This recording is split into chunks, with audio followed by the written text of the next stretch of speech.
야곱과 함께 각각 자기 가족을 데리고 애굽에 이른 이스라엘 아들들의 이름은 이러하니 르우벤과 시므온과 레위와 유다와 이사갈과 스불론과 베냐민과 단과 납달리와 갓과 아세리요.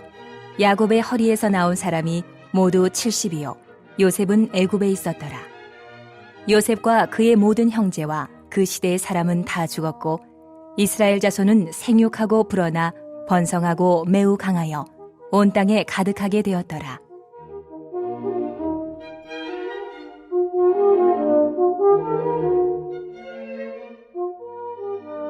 요셉을 알지 못하는 새 왕이 일어나 애굽을 다스리더니 그가 그 백성에게 이르되 이 백성 이스라엘 자손이 우리보다 많고 강하도다. 자, 우리가 그들에게 대하여 지혜롭게 하자. 두렵건대 그들이 더 많게 되면 전쟁이 일어날 때에 우리 대적과 합하여 우리와 싸우고 이 땅에서 나갈까 하노라. 하고 감독들을 그들 위에 세우고 그들에게 무거운 짐을 지워 괴롭게 하여 그들에게 바로를 위하여 국고성 비돔과 라암셋을 건축하게 하니라. 그러나 학대를 받을수록 더욱 번성하여 퍼져나가니 애굽 사람이 이스라엘 자손으로 말미암아 근심하여 이스라엘 자손에게 일을 엄하게 시켜 어려운 노동으로 그들의 생활을 괴롭게 하니 곧 흙 이기기와 벽돌 굽기와 농사의 여러 가지 일이라. 그 시키는 일이 모두 엄하였더라. 사랑하시는 성도 여러분, 오늘 아침부터는 출애굽기의 말씀을 함께 나누겠습니다. 오늘 아침에는 출애굽기 1장 1절부터 14절의 말씀을 함께 살펴보려고 합니다. 출애굽기라고 하는 말은 엑소더스라고 하는 말은 벗어나다라고 하는 엑스라고 하는 말과 길이라고 하는 호도스의 합성어입니다. 즉 길에서 벗어나다라고 하는 뜻일 텐데요. 자기 백성을 하나님께서 자기의 백성을 고통과 죄와 억압에서 벗어나게 하시고 새 길로 가게 하시는 분이라고 하는 의미를 가질 것입니다. 하나님은 새 길을 만들어서 하나님의 백성들을 인도해 가시는 분이시죠.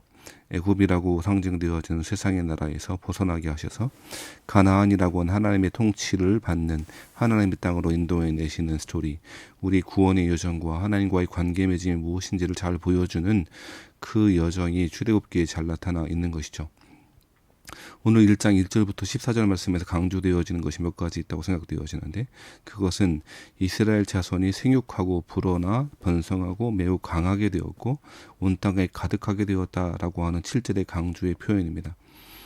여러분, 이 1장 7절의 말씀은 창세기 1장 27절의 말씀, 하나님이 하나님의 백성들이 그렇게 번성하게 될 것을, 생육하고 번성하게 될 것을 명령하시고 그렇게 해주시겠다고 약속하셨던 하나님의 언약과 관계가 있는 말씀일 것입니다.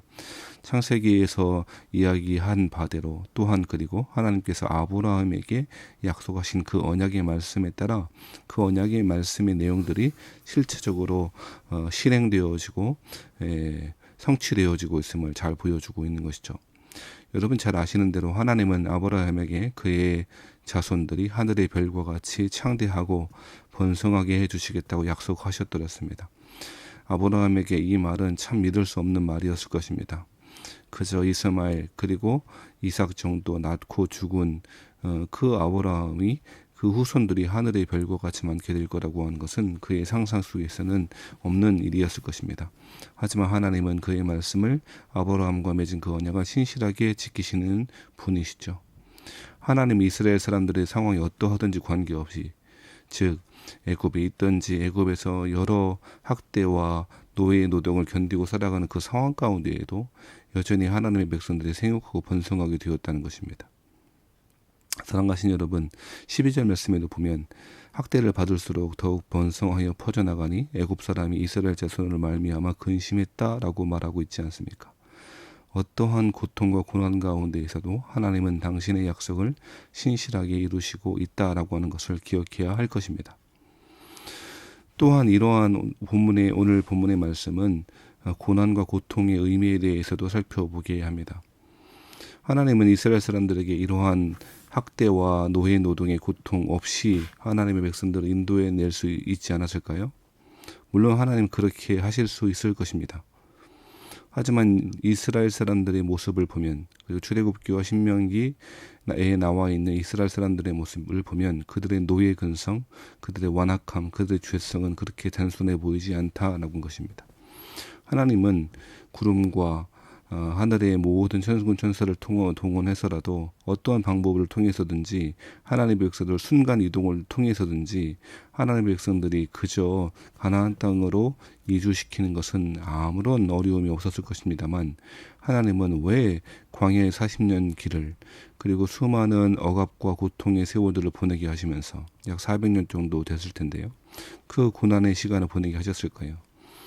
그건 하나님의 섭리와 하나님의 신비에 속한다라고 그렇게 분명히 고백할 수 있을 것 같습니다. 사람은 누구나 고난을 싫어합니다. 그러나 우리의 삶에, 우리의 신앙의 과정에 시련과 역경이 없었다면 우리의 대부분은 하나님을 찾지 않을 것입니다. 또한 하나님을 기대하지도 않을 것입니다. 하나님은 때때로 고난을 통해서 우리가 세상에서 붙들고 있는 것들을 내려놓게 하시고, 여러 어려움을 통해서 질병이든지 경제적인 어려움이든지 관계의 갈등이든지 이러한 일들을 통하여 하나님만을 바라보게 하시고 하나님만을 의지하는 법을 배우게 하십니다. 그것이 정확하게 광야의 길이었고 광야의 삶의 교훈이었습니다. 아무것도 의지할 곳 없는 것, 아무것도 없는 그 광야에서 하나님만 의지하는 것을 배우게 되는 것, 그것이 광야의 삶이었던 것입니다. 만일 이스라엘 사람들이 애굽 사람들의 를 통하여 당한 여러 가지 고난과 시련들이 없었더라면 하나님을 찾지 않았을 것입니다. 이스라엘 사람들은 실제로 고통과 고난 속에서 자신을 도울 수밖에 없는 분이 하나님이심을, 자신들의 조상이었던 아브라함이 하나님이 이 어려운 압제와 고통 가운데 건져주실 분임을 그렇게 구하게 되었던 것이죠.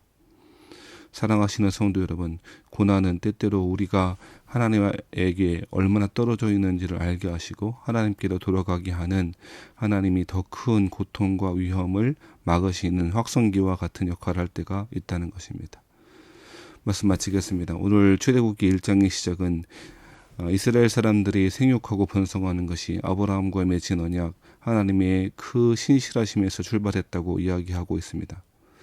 고통은 때로 싫어하고 피하고 싶은 것입니다만 하나님 그 고통을 통해서도 하나님의 섭리와 하나님의 선하심을 이루어 가신다는 사실을 기억하고 오늘 하루도 복된 하루가 되시기를 바랍니다.